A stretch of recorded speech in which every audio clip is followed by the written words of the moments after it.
لبيك اللهم لبيك لبيك لا شريك لك لبيك إن الحمد والنعمة لك والملك لا شريك لك. Nous ne sommes pas là pour une confrontation. Nous sommes là pour une concertation.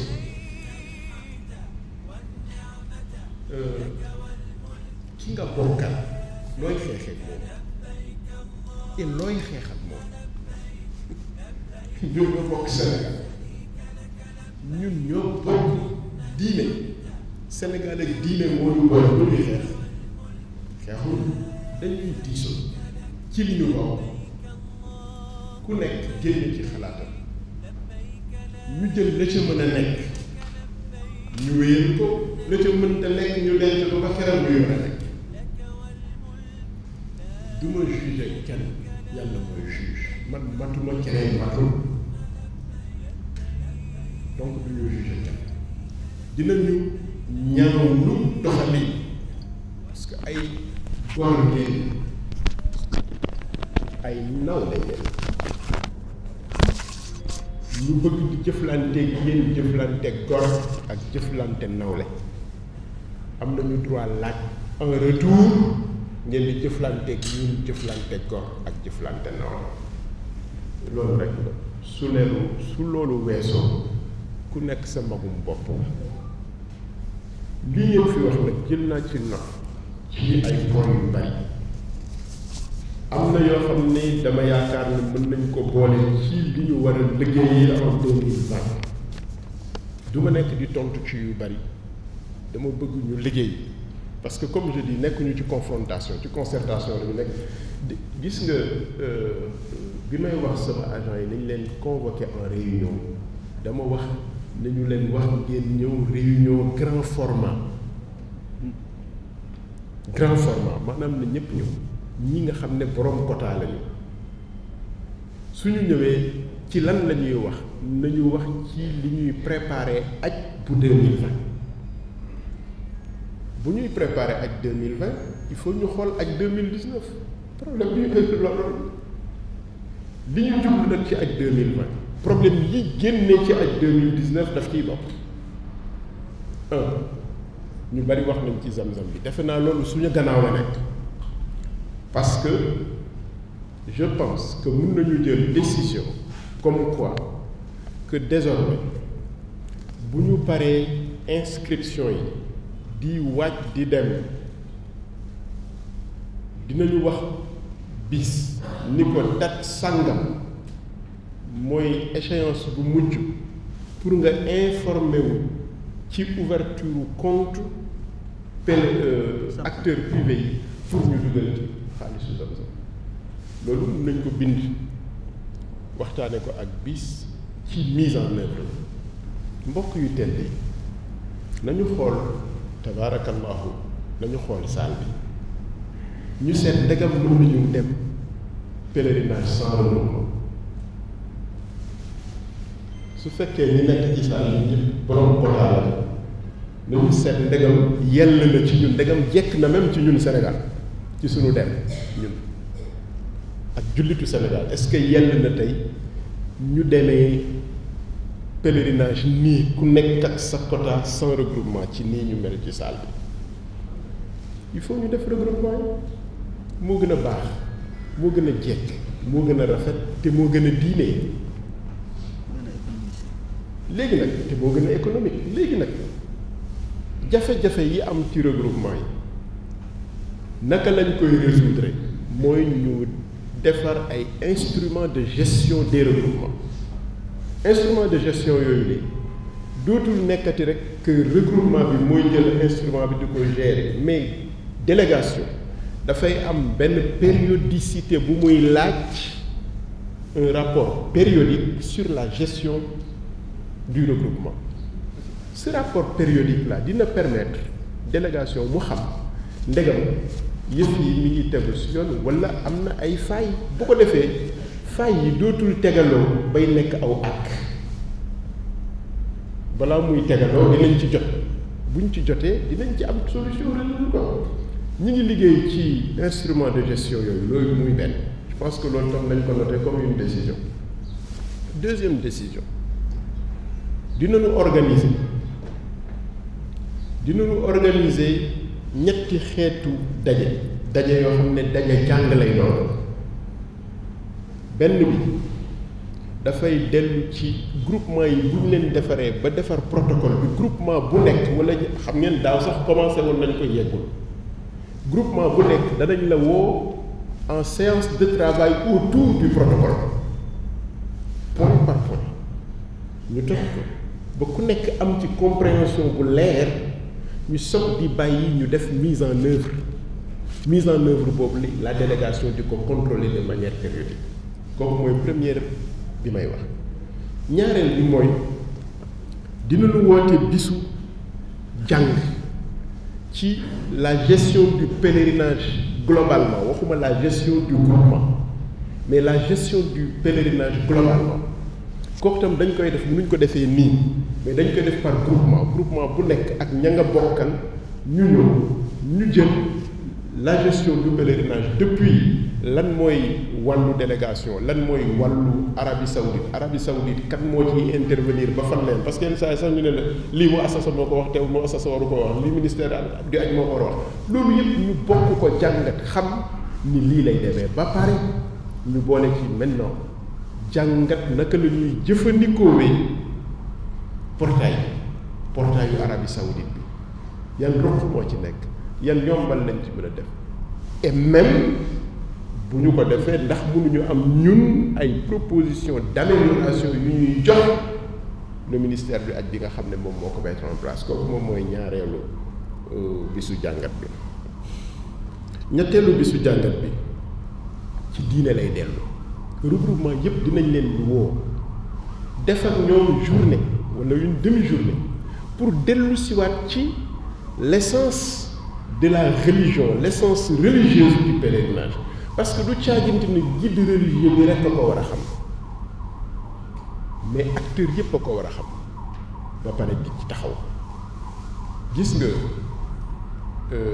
képp ku yóbbu nit Màkka képp ku yóbbu groupe nit Màkka amirul hajj groupe bi nga yóbbu ay ujal nga yóbbu leen nga diriger leen yóbbu leen amir yaay seen amirul hajj donc war nga xam l'essence religieuse du pèlerinage en termes d'esprit en termes de rituel en termes de recommandation en termes de règles loolu mooy ñetteelu jàngat bi nga xam ne bëgg naa ñu def ko ci at mi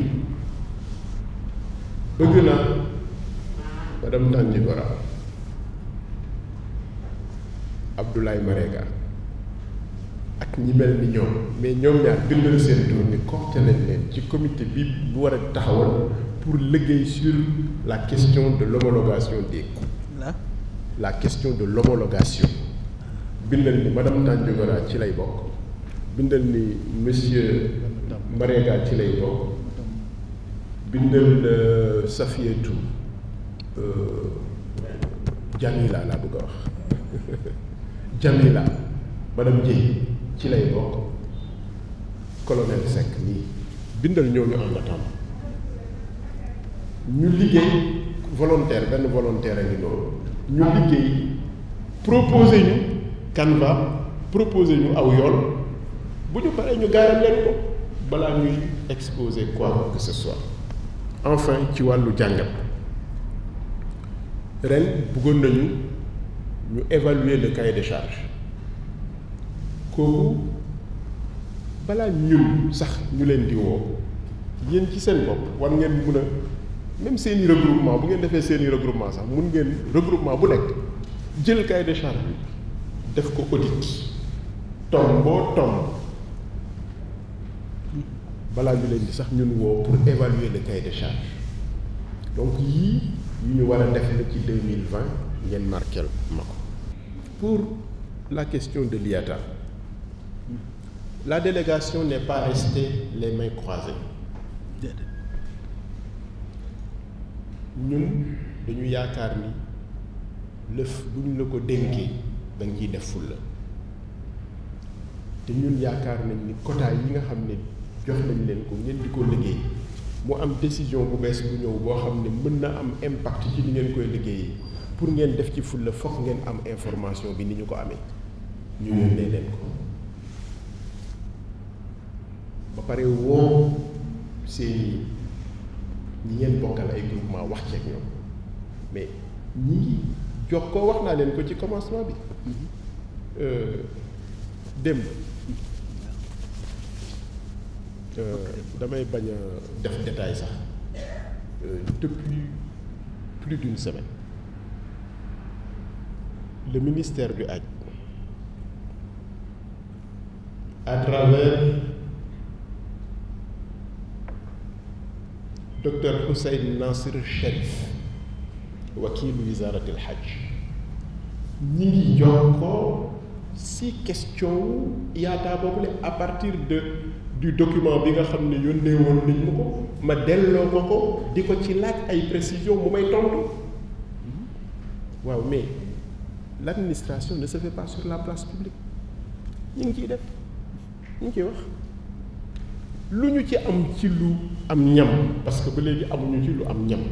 mais lu ñu ci am loo xam ne lu consistant la dinañ dellu si wax leen ko ñu bokk liggéey mais en attendant jàpp leen ni ñi yor IATA ci yéen a bokk ndey ak baay duñu seen noonu yii nit du ngeen seeni noonu jàpp leen ni su fekkee lii dafa war a wéy ñooñu ngeen war a liggéeyal mais tàmbali leen su wéyul ñu xam ni wéyul mais ngeen xam ni dana mës a wéy nag parce que gis nga li colonel wax moom moo nekk bu ñu ko jëlee tey bu ñu ñaanee ñu dindi koy na ngeen préparé wu ni mi ngi dikk ngeen préparé wu ni mi ngi dikk kon nag mbokk yu tedd yi su fekkee fàttewuma lu essentiel je pense que loolu moom moo fi nekkoon lu essentiel yu ma noté mu des valise yi voilà borom quota yi borom quota 20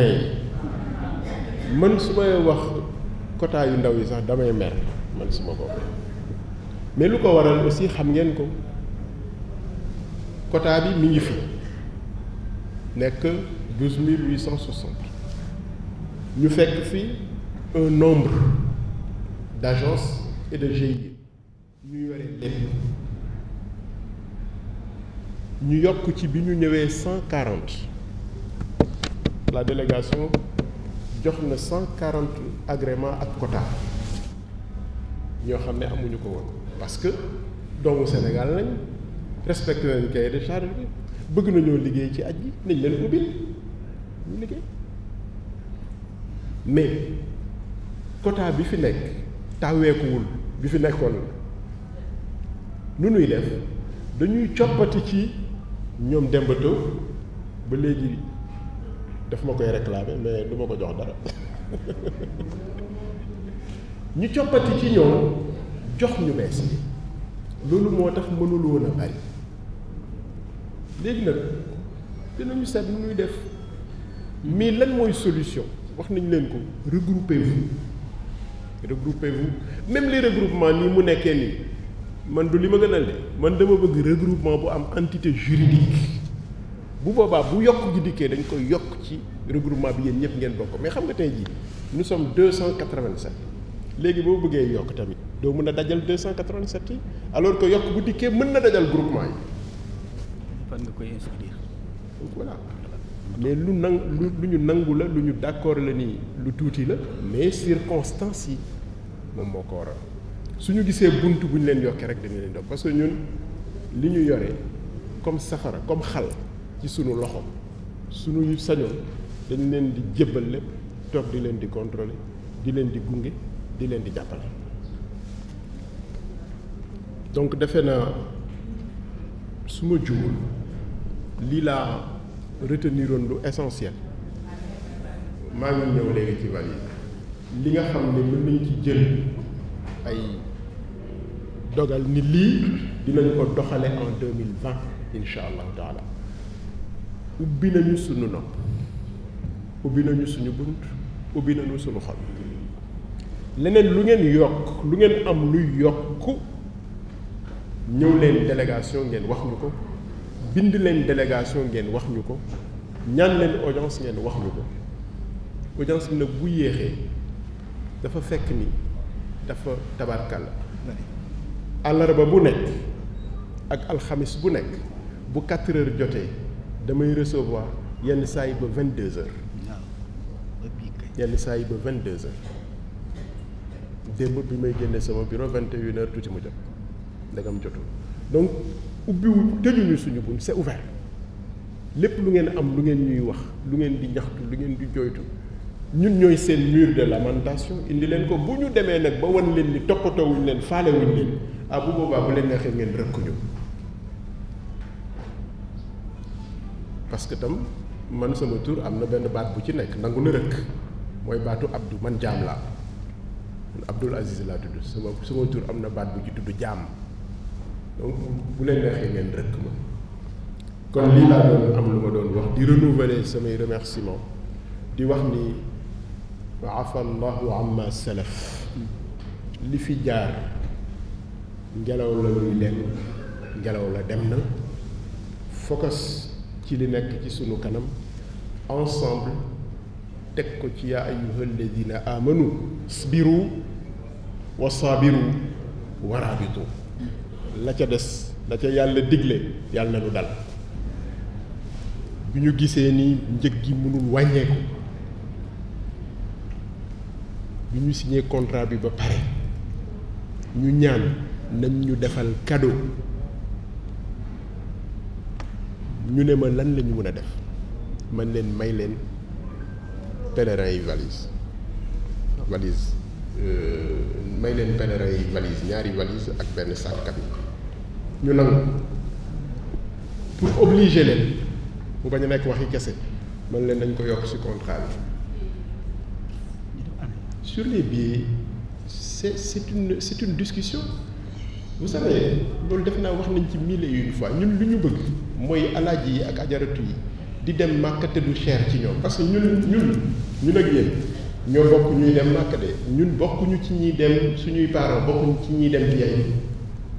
suñuy parents ñoo nga dëkk Guy Suux Ngaay Mexe et cetera donc ñun bu ñu sañoon coût bi day gën a wàññi 2016 bi ñuy ñëw aj gi ñu ngi ko fekk à $2040 en 2017 nous l'avons négocié jusqu'à $1985 dañ ko wàññi en 2018 nous avons négocié le même prix $1985 en 2019 ils ont refusé voilà le problème donc ayez confiance que nous n'avons aucun intérêt à enrichir doomu jàmbur et à appauvrir suñu doom suñu mbokk on fera de notre mieux valise nag dama bëgg mu bind nii délégué général moo ko ñaanoon pour neexal pèlerin yi dootu ko ñaan bind ko valise yi nag danaa jox Mbaye Ndiaye mu wax ci valise yi c'est 18 valises maanaam 2 fois 9 ay saak bon malheureusement logistique pour mu jóge Chine ñëw ba Dakar moo ko jafe donc moo tax fekk bi ñëw ba benn après léegi moo xam ne douane sawaroon trop di génne bagage maintenant le ministère des finances di valider mais ñu ngi soog a jot bërki démb réponse ministère des finances qui exonère ces valises donc on l'a transmis à la douane de Diass ñoom ci procédure pour génne li fi jot a nekk en attendant di des ñëw parce que bëgguñu woon indi aussi li des mu ñëw Dakar ñu toog encore di fay ay magasinage waa 2AS mais am na yu déjà yu nekkoon aéroport Diass donc xëy na peut-être dans la semaine mu génn dem Yoff